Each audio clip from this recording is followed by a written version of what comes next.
everything going on with the banks and the economy and what I feel is going to happen, the crash, it's inevitable. I mean, the dollar's taken out of the limelight or the spotlight as being the worldwide, nationwide, international, known as the main standard. It's the dollar standard. This was the dollar standard for oil and petroleum and that kind of stuff. And people, Russia, China, all the different countries could not trade or purchase petroleum, oil, without using the U.S. dollar. So that's what gave the U.S.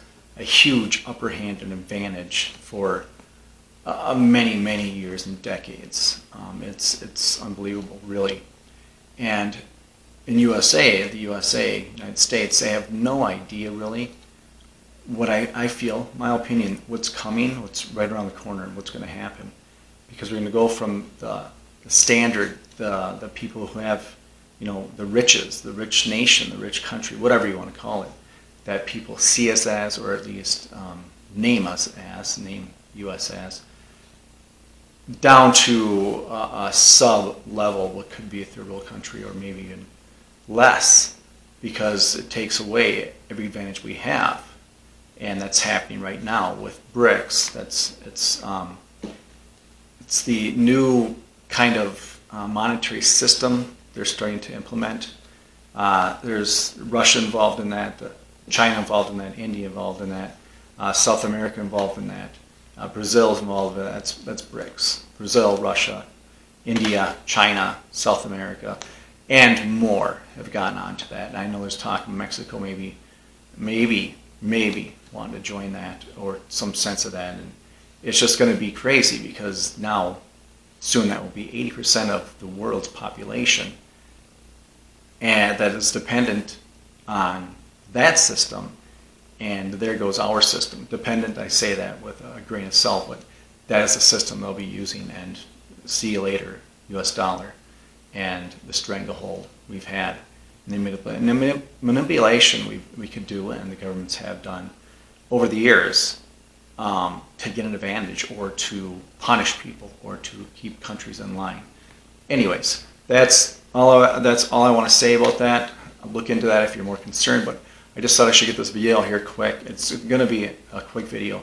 And I just want to say some of these things I've talked about before, some of these things I've talked about for books and that kind of stuff, and some are repeats, but that's fine, because I think they're essential, especially for people who are concerned, people who don't really have a lot of financial knowledge and knowledge for what real money is, and where they should be holding their stuff, or how they should be acting their stuff, or what they should be getting for assets, or anything to help their situation, their family situation, maybe future generations, generational wealth, that kind of stuff.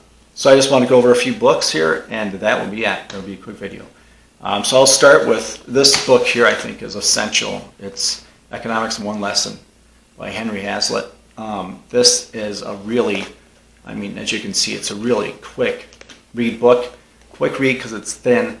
There's not a ton of pages here. I'm just looking at it. There's like, I believe, under 200 pages.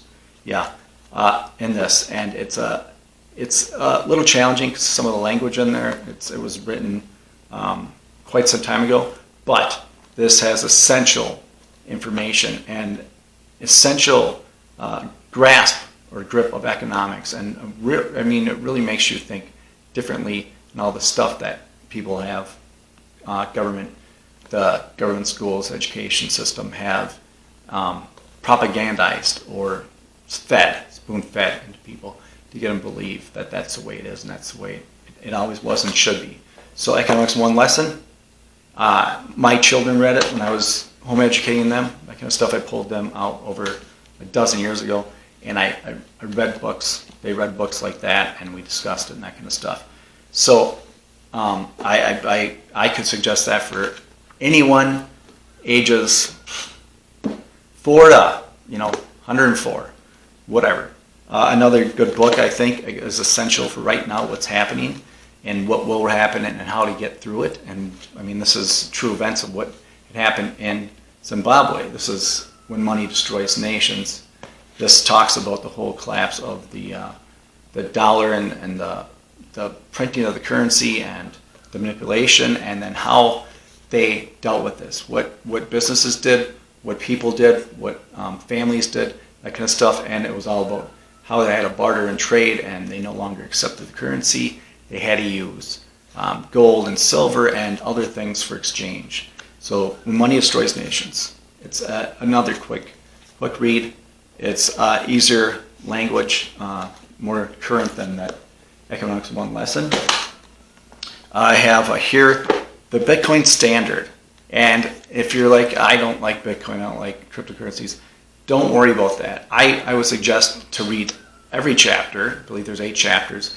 The 8th chapter starts talking about digital currencies, cryptocurrencies, Bitcoin, that kind of stuff.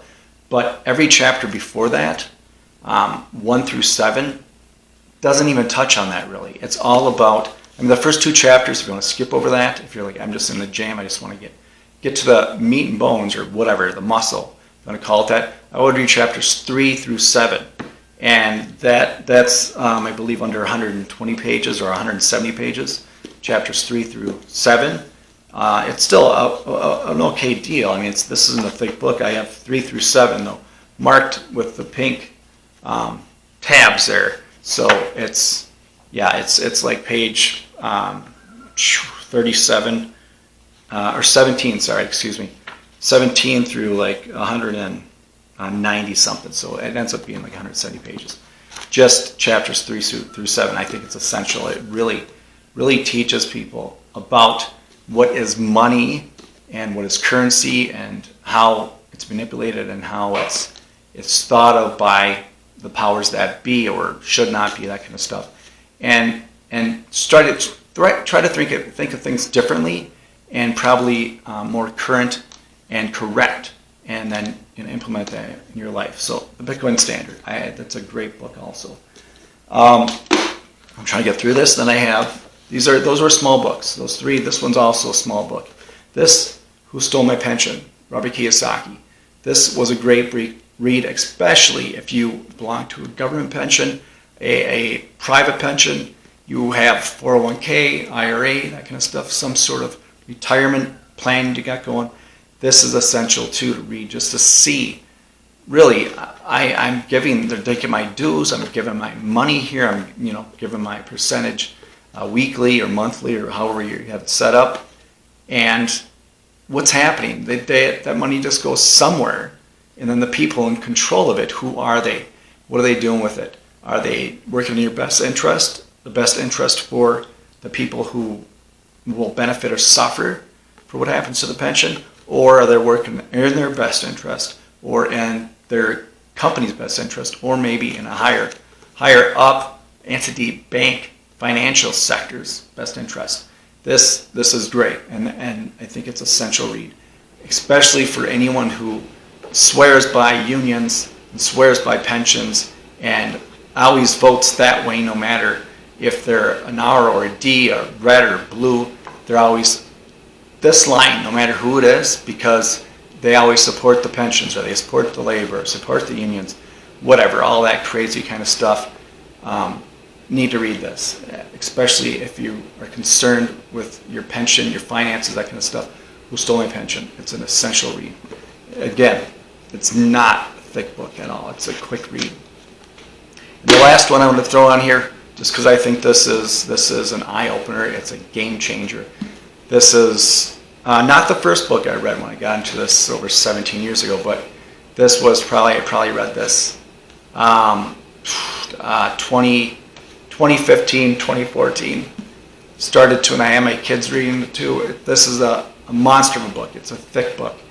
And some parts, if not all, you'll want to read multiple times, because it's just, it hits you in the face. It's like, really? That doesn't seem right. And if you look into it, you're like, well, that is right. But you were told and quote-unquote taught, trained, propagandized to believe something else that was absolutely not true or right. So what you read and hear at times, you think that can't be right, until you look into it yourself and find out this is the truth and this is right. And what you've believed to be true for how many years, whether it was 12 years, if you're 12 years old, 20 years old, maybe you're 60 years old. And that's how it is, because I know that's how it is. This changes, and you're like, okay, well, now that I had to unlearn all that stuff, this teaches so much about the Federal Reserve and monetary system and what real money is, that kind of stuff. It goes over the same sort of things, but more in depth, and spotlight on some of the corruption, or all of the corruption and all of the deals and all of the crazy stuff that should be illegal and should not be allowed, but whatever. This is an essential read too, but I would say if you are really concerned at the moment and you're like, I just got to figure something out, I got to learn some stuff, I got to teach my kids, or I got to get my brother or sister or boyfriend or girlfriend, they have to start reading some of this, or we'll do it together, just so we get some sort of grasp or grip or traction. So I would say start with one of those other ones first. The Economics One Lesson, Who Stole My Pension, The Bitcoin Standard, or When Money Destroys Nations. I would start with one of those. It's a quicker read, it's faster, and then when you get time, or when you get the want or desire to, this, I feel, is also a great, great book, and it's essential, especially for children and you and people of all ages, like I said. All right, that's all I have to say. I just want to get this out there. I know what's happening right now with the banks, and it's like an avalanche, you know. It keeps building up, the mountain, the snow, that kind of stuff.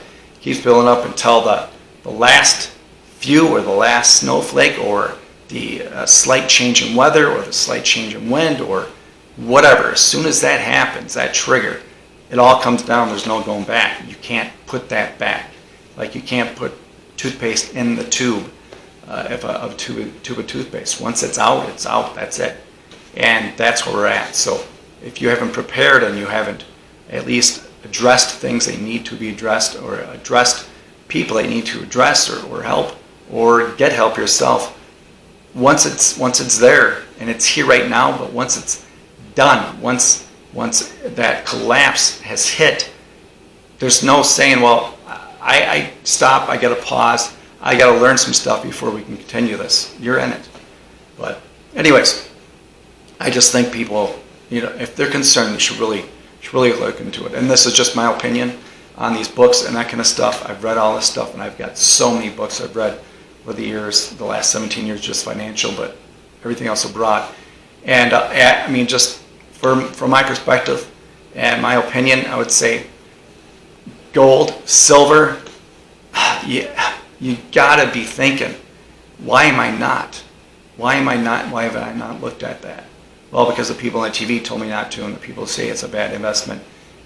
Reading any of those books will change your opinion and say, well, actually, I think I've been duped. I think, you know, I've been tricked, or whatever you want to call it. Anyways, I want to thank you for watching. If you like this, like, share, subscribe, all that kind of stuff. And as always, stay vigilant, protect yourself, protect your family, your health, and protect your life.